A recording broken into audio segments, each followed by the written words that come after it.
As we talk about occupied Western Sahara, I want to turn to an exclusive interview I did on Friday with the prominent Sahrawi human rights defender Sultanakaya, who's been under de facto house arrest since November 2020, along with her mother and her sister. She's been forcibly confined to her home for nearly 500 days.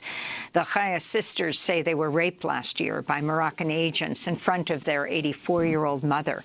The agents also stole mobile phones, destroyed belongings, threw trash, urine, and a noxious black liquid into the family's drinking water storage tank. Last week, a delegation of U.S.-based activists arrived at the family's home to break the 482-day siege. In a moment, we're going to go to our interview, but first I want to turn back to 2016, when Democracy Now! Broke the international media blockade by reporting from occupied Western Sahara.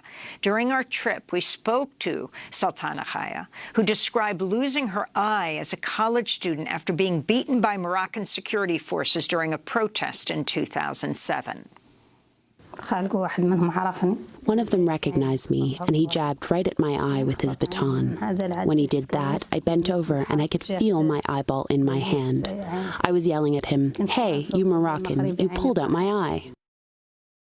In reporting in Western Sahara, Moroccan forces violently disrupted a protest led by Sultana and other Sahrawi women. I spoke to her again just after she was beaten then. We follow Sultanakaya into a small bedroom. She pulls back her milfa, her traditional Sahrawi robe, and shows me fresh bruises on her leg, both arms, and on her breast. They were insulting us, beating us, dragging us, and using violence to let us know that we weren't going to be able to protest. They tried to single us out and pushed us into narrow streets where they could beat us without anyone observing. What you saw today is nothing compared to what we've witnessed over and over since 1975. But the news never gets out. That was Sultanakaya in 2016. On Friday, I spoke to her, along with Adrian Kenney. She's the former president of Veterans for Peace in the United States, a former Army sergeant who worked in military intelligence. Adrian and 3 other activists with the Human Rights Action Center helped break the 482-day siege on Sultana's home imposed by Moroccan occupation forces. A warning, this interview contains graphic descriptions of rape and torture. I began by asking Adrian Kenney about what happened when she entered Sultana's home last week. When we showed up here to Sultana's house, we could see the evidence of the destruction of the Moroccan police, and we knew they had left the corner they had been sitting on for the last 482 days because people started flooding into the home with rugs and laughter and excitement to see each other and to be free and to be in community with one another. And that has honestly been the last 3 days, 2 days. I don't even remember how many days it's been, but it's honestly beautiful, and people need to know what's happening here. Did you see Moroccan forces outside the house? Is the house surrounded right now? So we've been watching the house, watching outside. We've seen people sitting. There have been attacks against people outside of this home, and there's definitely a presence. We've received reports that many cities in Western Sahara are on lockdown, that the checkpoints on the roads have been, there were already so many. I just was astounded at how many there were, but they are strengthening their presence, but they are also, I think, doing it from a bit of a distance, because they know people are watching and they are trying to figure out their next steps. I was wondering, Adrian Kenney, if you could put Sultanakaya on the phone. I'd like to ask her about this last over 480-day siege to her home, and if she can describe what has happened to her during that time. هي الحقيقة معاناة ما هي إلا معاناة 484 يوم. هي معاناة سنين في سنين. It's not the suffering of just 482 days, but it's suffering from a long period since 1975. وهي كتجربة لها تجربة كيف أي صحراء. My story is just one story of all the Sahrawi women that suffering every day under occupation, Moroccan occupation. I'm just a simple example of Sahrawi women, and all the Sahrawi women lost their children under occupation and lost many things. Actually, we are suffering under occupation. My experience with my sister and my mom in our house, my family house was like a prison for us for this period of time, and they practiced all kind of torture against us, rape, torture, abuses, everything you imagine. I want to thank the American delegation. Just 2 days, they bring us liberty and freedom to make the police have a circle, because they still in neighborhood, surrounding the neighborhood, but not surrounding the house like before. And now many people tried, but sometimes they successful, sometimes they fail to reach the house. But now Sahrawi as many were with us. This delegation just for people, and brought happiness for thousands and thousands of Sahrawi.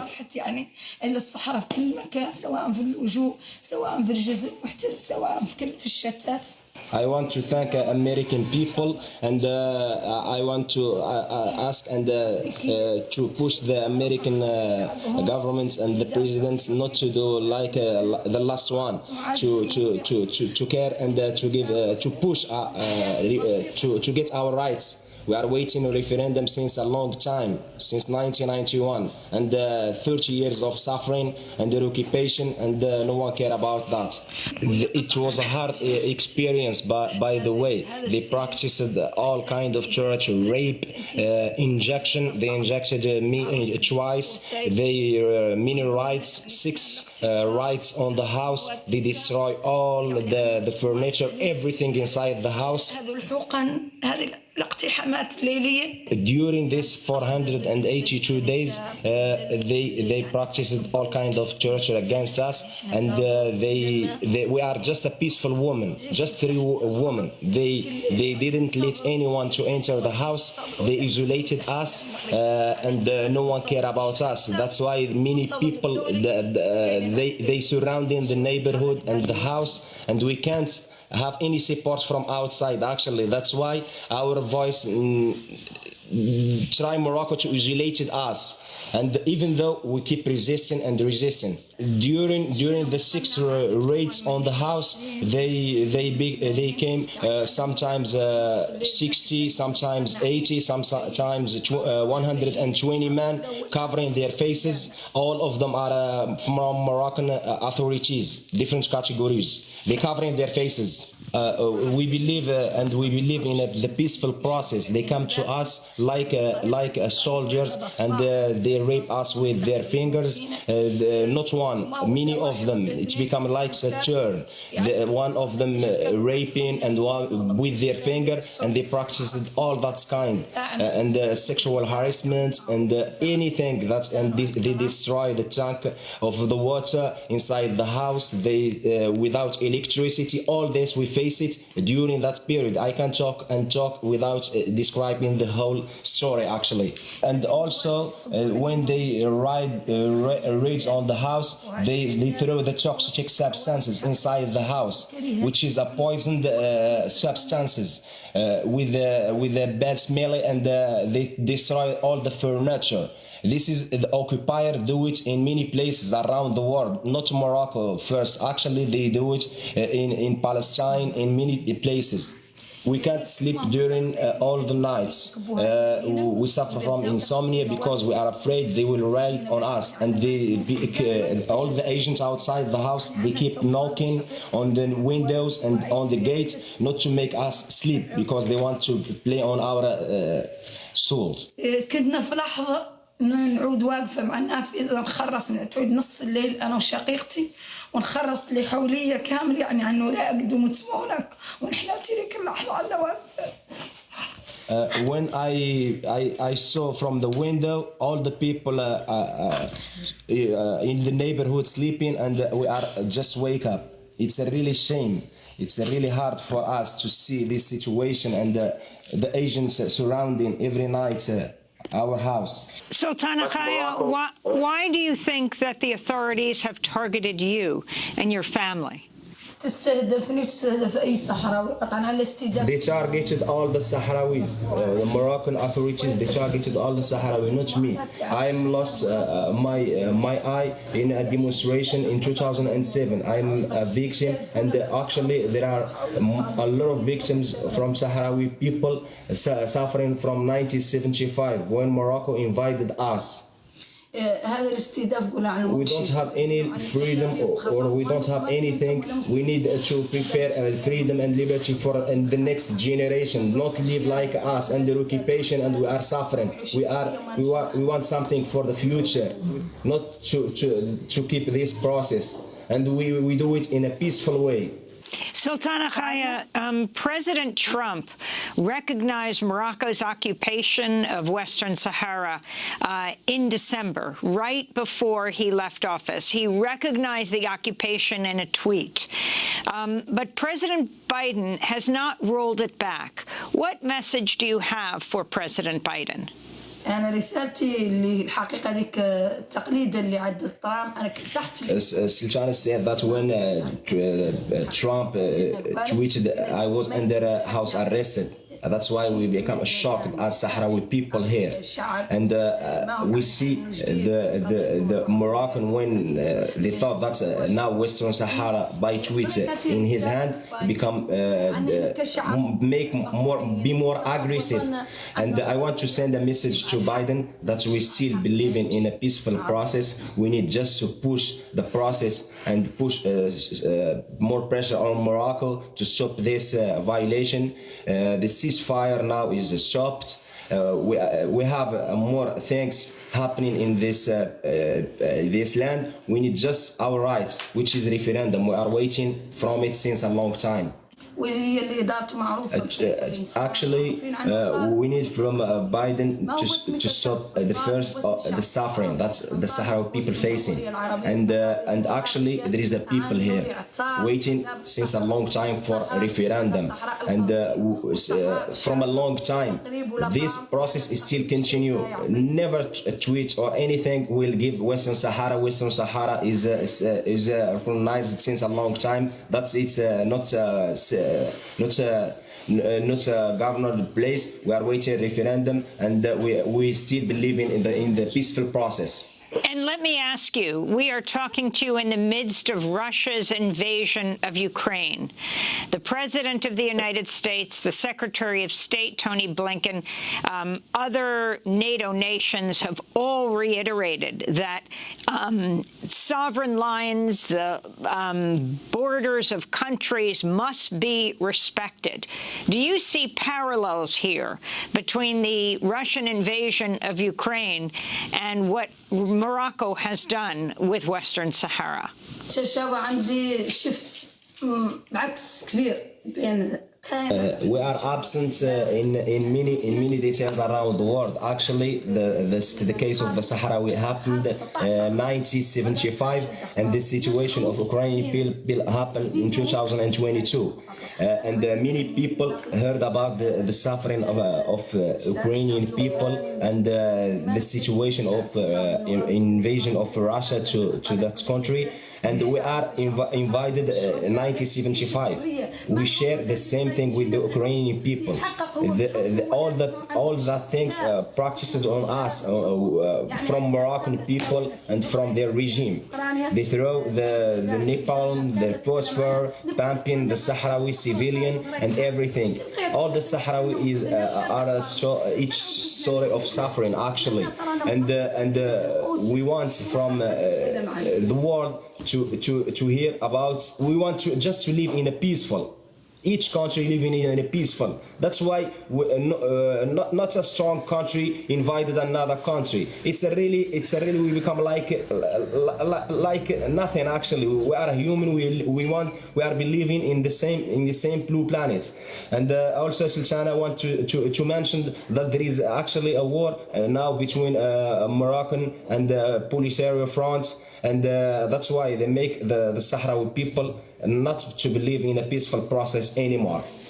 I want to end with back with Adrian Kenney, the past president of Veterans for Peace.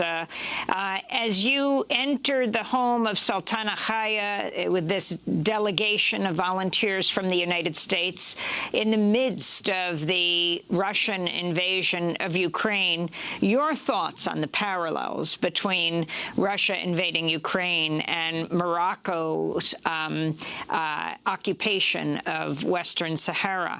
And then what are your plans at this point? I have been asked by children here even what my thoughts are about what is happening in Russia and Ukraine and what is happening here with Morocco and the Western Sahara. And the only thing, there are so many thoughts in my head. We hoped that with the whole world watching what is happening in Ukraine, that perhaps they will see the hypocrisy of what is happening here in Western Sahara. I just implore the press around the world to please come and witness what is happening here in the last occupied African country that is longing for its own right to self-determination and freedom, and that is the same right that every single person should have.